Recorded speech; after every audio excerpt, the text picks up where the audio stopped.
오늘 우리에게 주시는 하나님의 말씀을 같이 읽겠습니다. 고린도후서 3장 12절부터 18절입니다. 우리는 이런 소망을 가지고 있으므로 아주 대담하게 처신합니다. 모세는 이스라엘 자손이 자기 얼굴의 광채가 사라져가는 것을 보지 못하게 하려고 그 얼굴에 너울을 썼지만 그와 같은 일은 우리는 하지 않습니다. 그런데 이스라엘 백성의 생각은 완고해졌습니다. 그리하여 오늘날에 이르기까지도 그들은 옛 언약의 책을 읽을 때에 바로 그 너울을 벗지 못하고 있습니다. 그 너울은 그리스도 안에서 제거되기 때문입니다. 오늘날까지도 그들은 모세의 글을 읽을 때에 그 마음에 너울이 덮여 있습니다. 그러나 사람이 주님께로 돌았으면 그 너울은 벗겨집니다. 주님은 영이십니다. 주님의 영이 계신 곳에는 자유가 있습니다. 우리는 모두 너울을 벗어버리고 주님의 영광을 바라봅니다. 이렇게 해서 우리는 주님과 같은 모습으로 변화하여 점점 더 큰 영광에 이르게 됩니다. 이것은 영이신 주님께서 하시는 일입니다. 아멘. 사도 바울은 어제의 말씀을 통해 자신이 새 언약의 일꾼으로 부름받았음을 밝혔습니다. 새 언약이란 예수님께서 이루신 구원의 복음입니다. 좀 더 정확하게는 예수님께서 이루신 하나님 나라의 복음입니다. 새 언약의 일꾼으로, 복음의 일꾼으로 부름을 받은 것은 어떤 사람이나 단체의 추천이나 임명으로 된 것이 아니고 하나님께서 자격을 주셨다는 것을 분명히 밝혔습니다. 그리고 그것의 증거는 다른 어떤 것이 아니라 바로 고린도 교회 성도들 자체라고 말합니다. 그러면서 바울은 새 언약의 일꾼이 된 것이 얼마나 영광스러운 것인지에 대해서 알려주었습니다. 오늘의 말씀을 통해 바울은 조금 더 새 언약의 영광스러움을 더 이야기해 줄 것입니다. 첫 번째, 우리는 새 언약 복음의 영광과 소망에 대해 바로 알아야 이 세상에서 당당하고 담대하게 믿음으로 살아갈 수 있는 능력을 가지게 됩니다. 12절, 우리는 이런 소망을 가지고 있으므로 아주 대담하게 처신합니다. 이런 소망이란 새 언약, 즉 하나님 나라의 복음이 가지는 우월성과 또 영원성에 있습니다. 이것에 대해 바울은 이미 7절부터 12절에서 밝힌 바가 있는데요. 잠깐 정리를 해보겠습니다. 새 언약은 옛 언약인 율법을 성취한 것입니다. 옛 언약은 돌비에 새겨진 것이었지만 새 언약은 믿는 자의 마음에 새겨집니다. 그래서 한번 새겨진 복음은 절대로 깨트려지지 아니하고 영원합니다. 옛 언약인 율법은 사람들에게 하나님의 진리를 가르쳐 주기는 합니다. 그러나 사람들은 그 하나님의 진리를 제대로 순종할 수 없기 때문에 결국에는 율법은 사람들을 정죄하는 역할을 주로 하게 됩니다. 율법은 사람들로 하여금 자신이 죄인됨을 깨닫게 하는 역할을 합니다.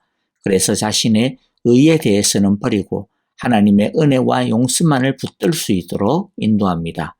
반면에 새 언약이신 예수님의 복음은 회개하는 죄인을 용서하고 구원하는 실제적인 능력입니다. 율법은 약속입니다. 영원한 구원자 예수님을 약속합니다. 그런데 약속은 실체가 이루어지면 그 역할이 끝나죠.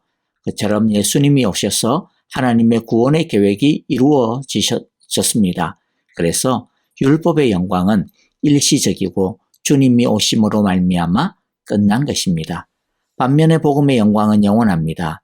그러므로 복음의 영원함을 확실히 알고 그 영원한 소망을 가진 사람은 이 세상에서 어려움을 당하고 환난을 당할지라도 담대할 수 있습니다. 왜냐하면 예수님이 이 세상의 악함을 모두 이기셨기 때문입니다. 또 이 세상의 모든 것은 지나가지만 하나님의 나라는 영원하기 때문입니다. 이 세상이 끝이 아님을 알기 때문입니다. 그러므로 우리는 우리가 가진 이 새 언약의 소망을 분명히 알고 또 항상 붙들어야 할 것입니다. 자, 둘째는요, 옛것은 벗어버리고 예수님께로 돌아서야 합니다.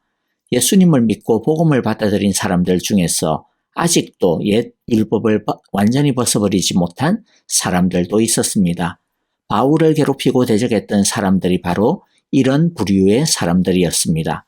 이들은 예수님을 믿으면서도 자신들이 배우고 믿어왔었던 율법을 놓치지 못하고 있는 사람들이었습니다. 이들은 예수님을 믿는 동시에 율법도 지켜야 한다고 주장하였습니다. 이들은 율법의 한계를 깨달지 못하고 절대화하는 오류를 벗어버리지 못하고 있었습니다. 그러나 율법은 영원하지 않습니다. 율법은 약속이기 때문에 약속한 것이 성취가 되어지면 더 이상 약속은 힘이 없죠. 그러므로 율법은 더 이상 유효하지 않습니다. 율법이 약속하신 예수님이 오셔서 구원을 이루셨기 때문입니다.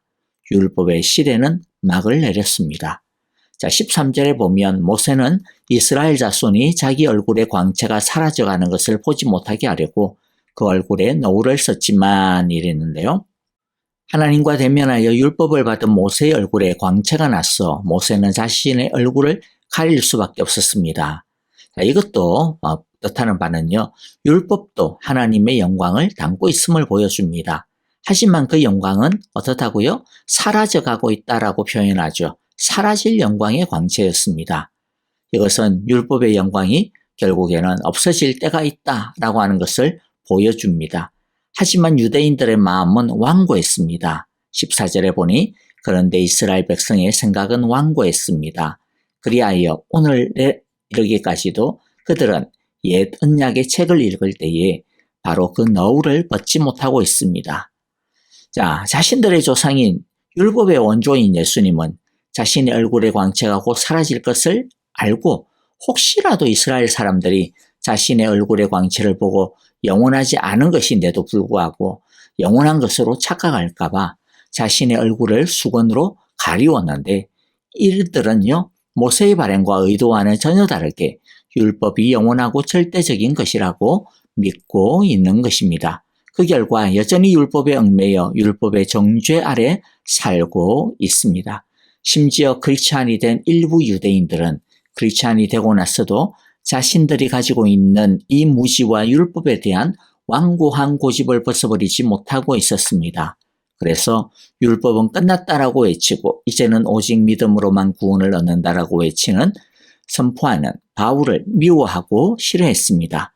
믿음도 중요하지만 율법이나 할례도 지켜야 한다. 예수님의 구원은 먼저 아브라함의 자손, 즉 유대인이 되어야만 받을 수 있는 거야. 라고 하는 완전히 엉터리를 가르쳤던 것입니다. 그러나 율법의 영광은 그리스도 안에서 제거되었습니다. 그러므로 우리가 예수님께로 돌았으면 영적인 무지와 편견의 아집의 수건은 벗겨지게 됩니다. 너무나 중요한 가르침이 여기 있는데요. 아무리 강한 믿음을 가지고 있어도 소용없는 겁니다. 오히려 잘못된 것을 강하게 믿으면 믿을수록 진리로부터 더 멀어질 뿐이라는 것을 우리는 알고 조심해야 됩니다. 열심히 세게 믿는 것이 중요한 것이 아니라 올바른 것을 제대로 믿는 것이 잘 믿는 것이 중요합니다. 그래서 흔히들 속도보다 중요한 것은 방향이다 라고 말하는 것이죠. 우리들의 완고한 고집과 집착, 영적 무지와 편견이라는 이 너울이 덮여 있으면 예수님을 제대로 볼 수 없다는 것을 우리는 알아야 할 것입니다. 예수님을 믿는 것은 예수님을 따르는 삶이라고 하죠.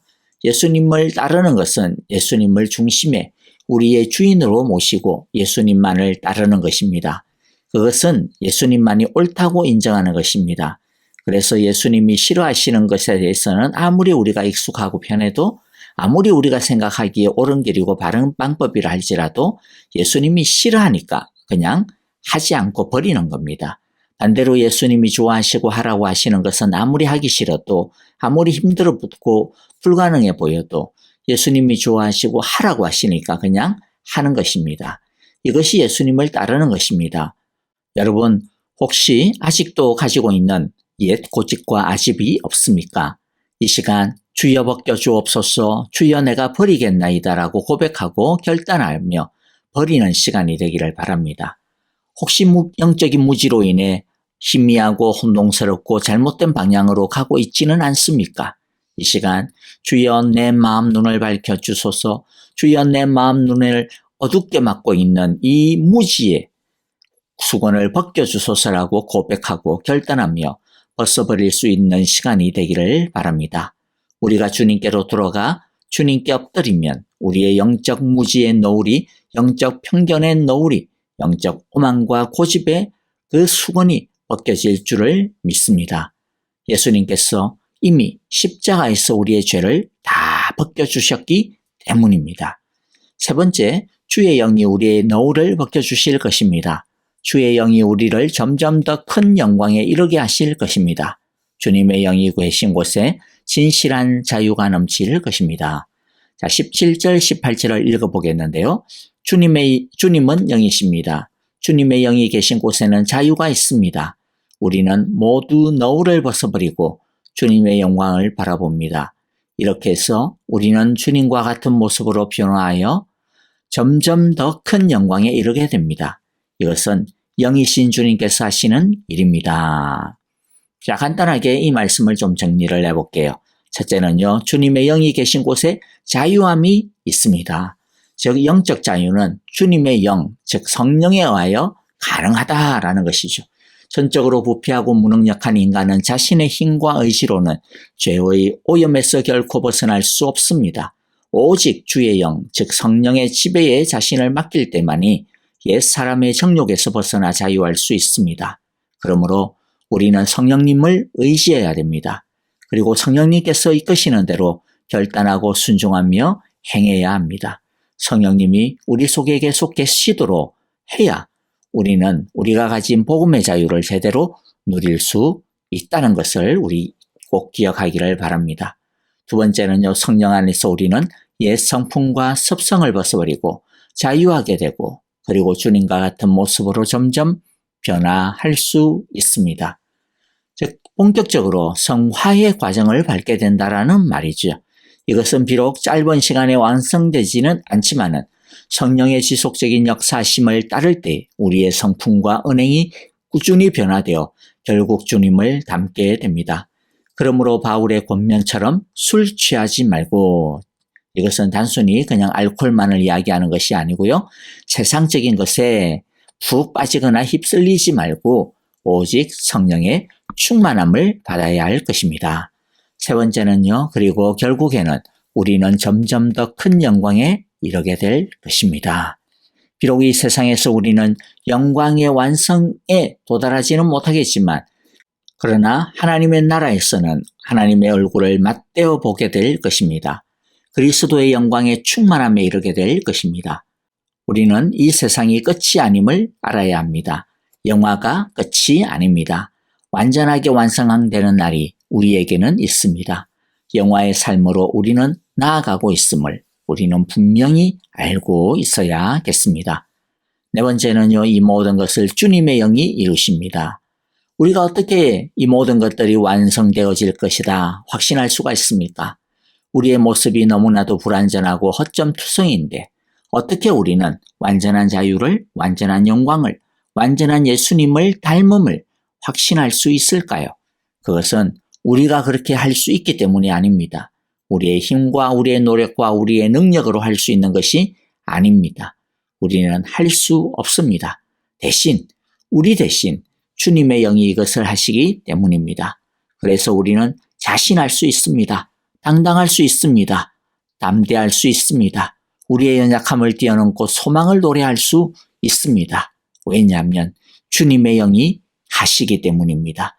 주님이 다 이루실 것이기 때문입니다. 마무리하겠습니다. 성령은 진리로 우리를 자유롭게 하시는 영입니다. 성령의 은혜만이 어둡고 깨어진 삶에 온전한 자유와 회복을 가져다 줄 수 있습니다.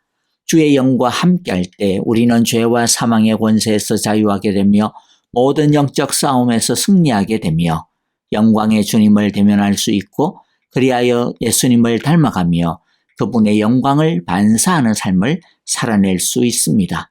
결국에는 우리를 하나님 앞에서 영화롭게 하실 것입니다. 이것이 바로 예수님께서 우리에게 이루신 새 언약의 영광이요 소망입니다. 우리가 가진 새 언약 하나님 나라의 복음이 이렇게나 대단하고 신나고 영광스러운 것입니다. 아멘. 이제 오늘의 말씀 마음에 새기면서 우리 결단할 것 결단하고 회개할 것 회개하며 순종할 것 순종하는 기도의 시간이 되어지기를 바랍니다. 교회와 공동체를 위하여 여러분들 계속 기도해 주시기를 바라고요. 특별히 아프신 분들 또 양로원에 계신 우리 어르신들을 위해서 기도해 주실 때 특별히 이번 주에 수술 받으시는 우리 오영자 권사님 위하여서 여러분들 많이 기도해 주시기를 바랍니다. 또 우크라이나의 평화와 또 사역하시는 우리 전만교 김미정 선교사님을 위해서도 기도해 주시고요. 또 우리 각 목장 함께 협력하여 사역하는 우리 모든 선교사님들 여러분 마음에 품고 이름을 부르면서 우리 하나님의 인도하심을 따라 기도하는 시간 갖겠습니다. 찬양하며 기도하겠습니다.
주볼